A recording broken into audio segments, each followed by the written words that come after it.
What's good? What's good? I am back. Yours truly, the one and only Paul Pickett, host of the Paul Pickett Podcast, aka Triple P, aka the Common Sense Podcast, your source for music, sports, politics, world events, and much, much more. Today, I'm going to react to a video of Matt Walsh debating the House floor over sex change for minors, which shouldn't even be a debate or discussion. But before we do that, let's give you a word from promopalace.biz.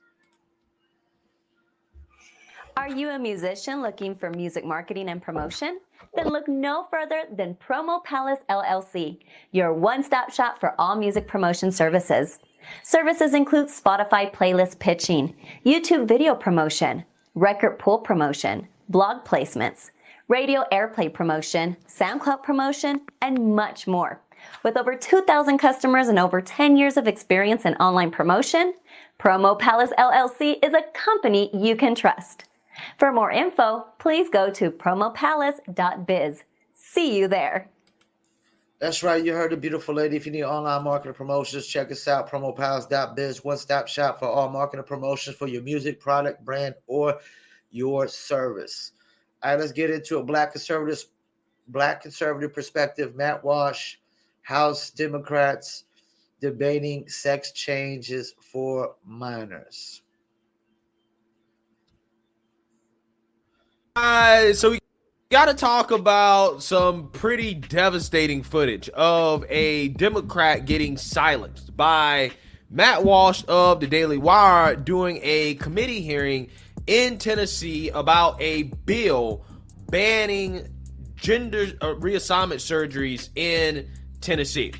Now, Matt Walsh showed up to this hearing, and which, let me stop. Tennessee is where my sister lives, and I can guarantee that she agrees with me 1,000% on this issue. Let's go.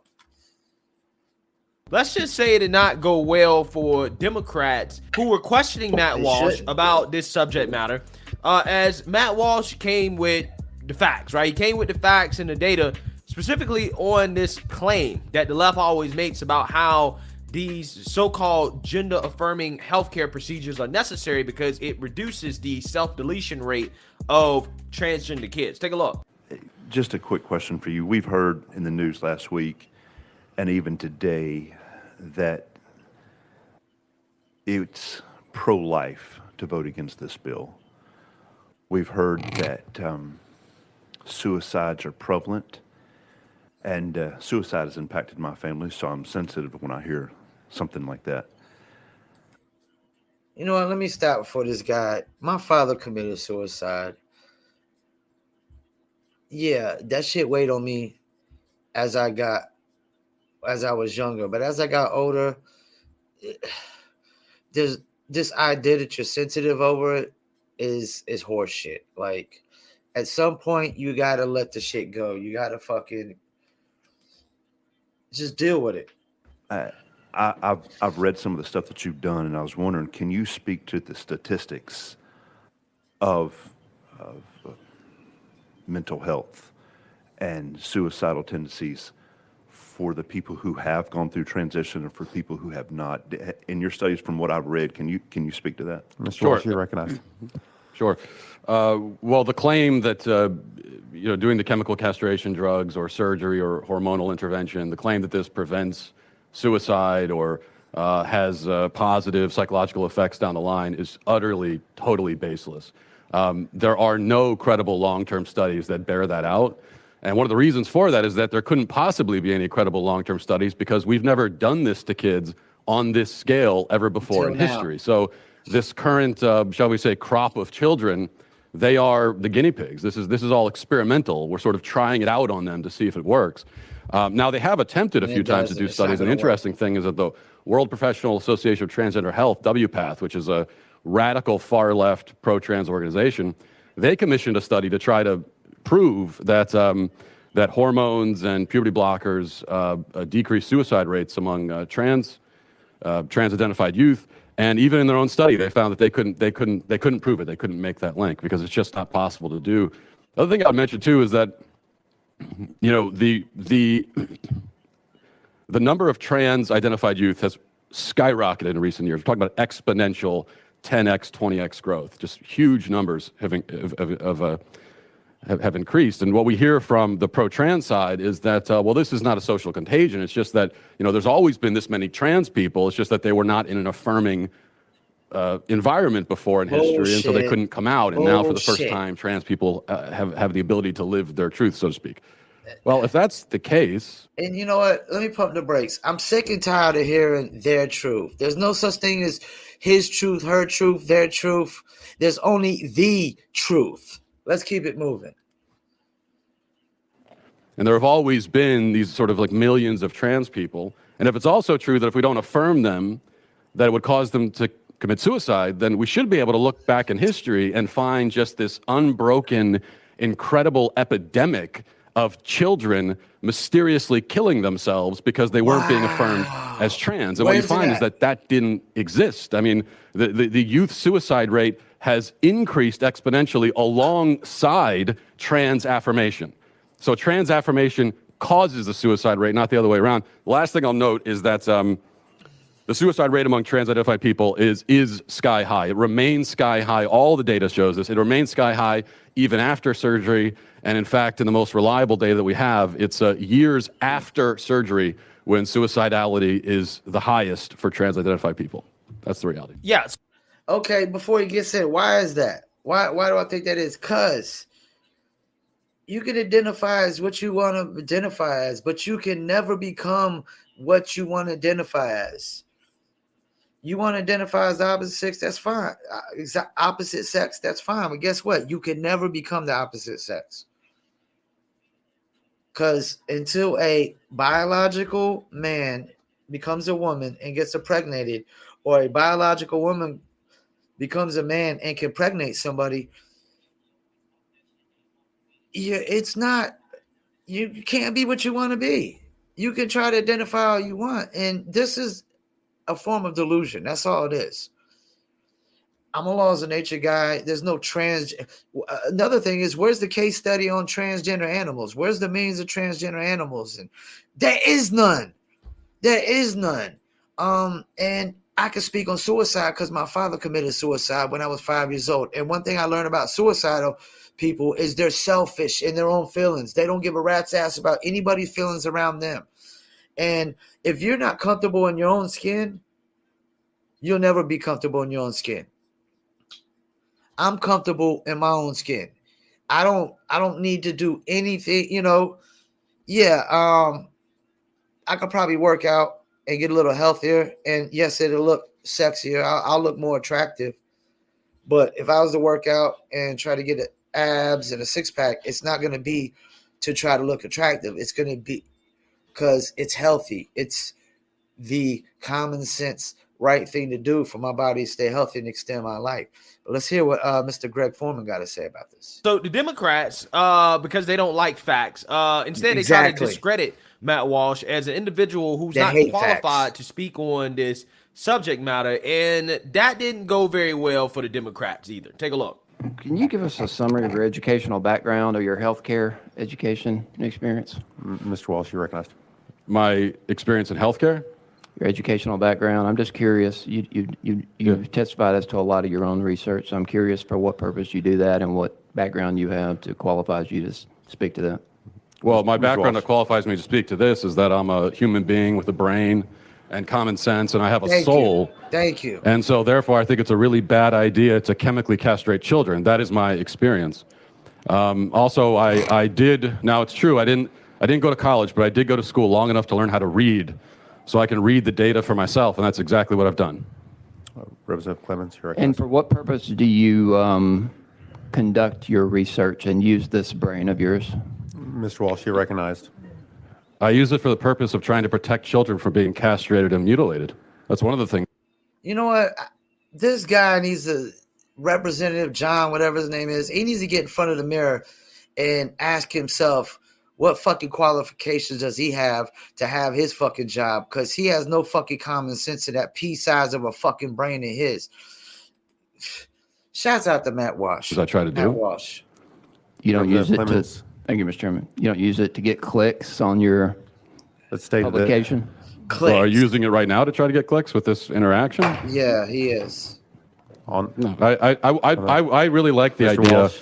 of getting of drawing attention to the fact that this is happening to children. I know you seem to find it very amusing. I don't. Well, I Thank you, gotta tell Matt y'all, Walsh. Matt Walsh is the Took man, him to especially school. when it comes to this subject right here.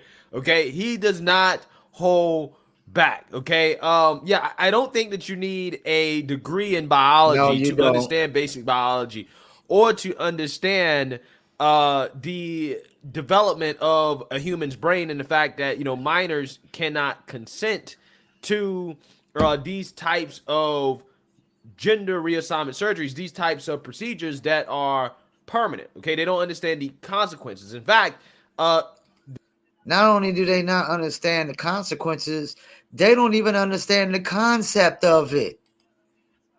the Democrats, right, that are trying to get Matt Walsh with a gotcha, they actually went silent when Matt Walsh turned that very question back around on them about whether or not they believe that children, 16-year-olds, are old enough to consent to these types of surgeries. Take a look. I found it. Thank you, Mr. Walsh. I found it interesting. One of our people testified today that they had their gender affirming surgery at 16. And I know you in former comments mentioned this on your blog. At about 16, you're an adult who's mature and can make decisions. You're that at 16. I don't care what anybody says. Even Is that, if that's the case, then why can 16-year-olds not buy cigarettes? Why can 16-year-olds not buy alcohol? Pretty hypocritical. going so far as to say, 16 people, when you're 16, you should be married and could be pregnant or should be pregnant. So I'm curious if 16 is an adult in your view. Why does this bill have the minor defined as 18? Mr. Yeah, well, Walsh, you're recognized. Yeah, that's a hit piece you took from Media Matters, from something when I was a radio host 13, 14 years ago, in my early 20s. Of course they did. It's also not an accurate reflection of what I actually said. I was talking about the fact that people tended to marry young historically, and that's all that was about. How does that relate to this subject? Just curious of your definition of if you feel like people are adults at 16 should. Well, people are should adults this- at 18, but actually, your brain is not fully developed until you're 25. So we should be having a conversation about whether we should even be doing these surgeries to people at 18. And that's why, I got to stop it. I'm a laws of nature guy. And that's how we're not superior to animals. We develop a lot slower. Animals are born and they know their natural purposes. They know their natural order and things. He just 25 years old until your brain fully develops. That's why we have to take care of people for 18 years. And yeah, if we were more superior mammals and not inferior, then we wouldn't have to be taken care of for 18 years or even 16 years. But, I was at the store the other day and heard these kids talking about some song they heard, and just hearing how they reacted to the words of it. It was just like, this is why we are not superior. We are inferior, because our minds develop so slowly compared to animals, and where their development is to survive in their surroundings, so this goes against the laws of nature too. It doesn't even go against just, like what man said, religious and God and Christianity and Islam and Judaism. It goes against the laws of nature too. Certainly before 18, it's absurd. I mean, do you think that a 16-year-old can meaningfully consent to having their body parts removed? Do you? No? Wow. Silence. We do not. Yeah, we ask the questions. It's not. It's Representative Hammer. You are recognized. Oh my gosh. You know So what? that exchange. Talking about fucking ego entitlement. We ask their questions, not you. Well, if you can't answer questions, then what the fuck are you asking them for? You jackasses, you fucking morons. It's clear that nobody on that fucking house has any common sense whatsoever. I'm gonna let Mr. Foreman wrap this up because It was this issue hilarious, really okay? pisses me off. Because of course that Democrat didn't have an answer course he when didn't. asked, "Do you believe that a minor can consent at 16 years old?" Because if he was to answer that question, it would make him look really, really bad, right? It would make him look really, really, really bad because if he said yes, again, somebody needs to be checking this man's laptop, right? Somebody check this man's laptop, and if he says no, then logically that means that he should be against these types of surgeries, right? He should be for the bill that is being debated on that would ban these types of procedures in the state of Tennessee, right? Again, I love how the Democrats don't really want to talk. They don't want to answer any questions. When they lose, either way they answer the question. But again, that's the problem here